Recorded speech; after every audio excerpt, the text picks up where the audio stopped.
dalam deskripsi terkait KB2 pelatihan atau e-learning tematik bagi guru RA. Kita tahu di KB2 ini kita akan mengupas tuntas terkait analisis KI dan KD gitu ya. Jadi memang materi diklatnya analisis KI KD dengan tujuan teman-teman dapat melakukan pemetaan gitu ya, berbagai macam KD dengan muatan pembelajaran yaitu aspek-aspek perkembangan. Apa sih sebetulnya kompetensi itu ya? Sebelum kita bisa memetakan, kita harus memahami dulu kompetensi inti itu apa, KD itu apa. KI adalah kompetensi inti, adalah apa yang akan dicapai, kemampuan yang akan dicapai, yang terbagi menjadi 4, yaitu KI 1 spiritual, KI 2 itu kemampuan sosial, KI 3 pengetahuan, dan KI 4 adalah keterampilan. Dan itu di breakdown, diturunkan menjadi KD. KD 1, KD 2, KD 3, dan KD 4 ya, disesuaikan tadi. Berarti kalau KD 1 terkait spiritual, KD 2 sosial, KD 3 pengetahuan, dan KD 4 adalah keterampilan. Nah itu. Dan uniknya adalah ketika kita memetakan menuliskan KD 3, maka KD 4 tidak boleh dipisahkan. Contoh, 3.1 maka koma 4.1, 3.12 koma 4.12. Artinya diharapkan anak tidak hanya memiliki kemampuan pengetahuan, namun juga memiliki pengetahuan keterampilan, yaitu KD 4. Jadi memang tidak bisa dilepaskan KI atau KD 3 dengan KI atau KD 4. Oke. Nah, nanti kita akan memetakan ya KD-KD tersebut dengan 6 aspek perkembangan atau muatan pembelajaran atau yang kita kenal dengan STPPA, Standar Tingkat Pencapaian Perkembangan Anak, yang ada di dalam Permendikbud 137 tahun 2014. Dimana yang pertama adalah muatannya nilai agama dan moral. Apa sih nilai agama dan moral?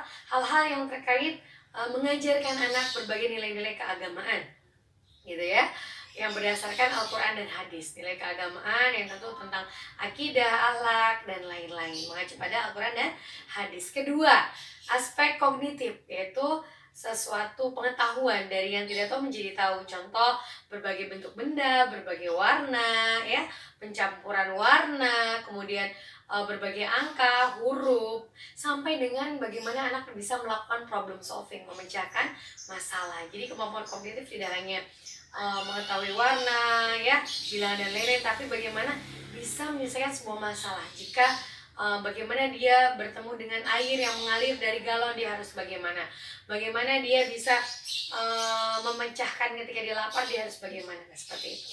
Kemudian yang ketiga adalah fisik motorik. Kita tahu fisik motorik dibagi menjadi 2, yaitu aspek fisik motorik kasar maupun halus.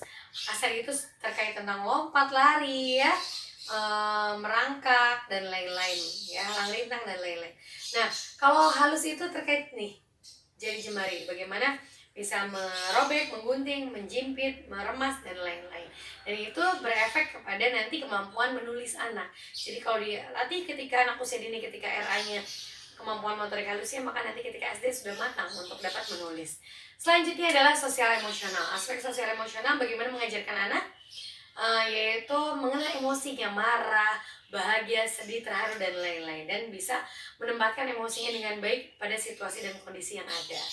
Dan bagaimana anak dapat beradaptasi dengan lingkungannya, dapat berinteraksi sosial dengan temannya, orang dewasa maupun lingkungan sekitarnya, seperti itu. Dan yang terakhir adalah aspek seni. Bagaimana anak-anak dapat mengkreat sebuah karya, baik itu karya seni tari, lukis, kria ya, dan lain-lain, sehingga kreativitas anak terus terbentuk dan dapat menghasilkan sebuah karya yang dapat diproduksi gitu, sehingga anak nanti dapat kedepannya dapat mandiri dengan hasil karya yang diperolehnya itu. Nah, jadi nanti teman-teman memetakan 6 aspek perkembangan itu ke dalam KD-KD, mana yang masuk ke dalam KD masuk ke dalam golongan KD 1 spiritual seperti nilai agama dan moral gitu ya, sosial. Mana yang masuk ke KD 2 sikap sosial, bisa yang tadi aspek sikap sosial emosional, fisik motorik. Mana yang masuk pada pengetahuan, berarti aspek kognitif ya, bahasa ataupun seni. Dan mana yang masuk keterampilan, berarti seperti aspek seni gitu ya, maupun kognitif. Oh iya, tadi satu ketinggalan, yaitu aspek bahasa, dimana nanti mengajarkan anak bagaimana mengekspresikan ide maupun perasaannya, itu bahasa ekspresif, dan anak dapat memahami apa yang orang bicarakan, yaitu bahasa reseptif. Oke, nanti kita akan berlatih bagaimana memetakan KD-KD itu ke dalam 6 aspek perkembangan, dan saya harap teman-teman tidak akan menemukan kesulitan sehingga mudah membuat sebuah program semester, mingguan maupun harian. Oke, terima kasih. Assalamualaikum warahmatullahi wabarakatuh. Kita ketemu lagi di KB3.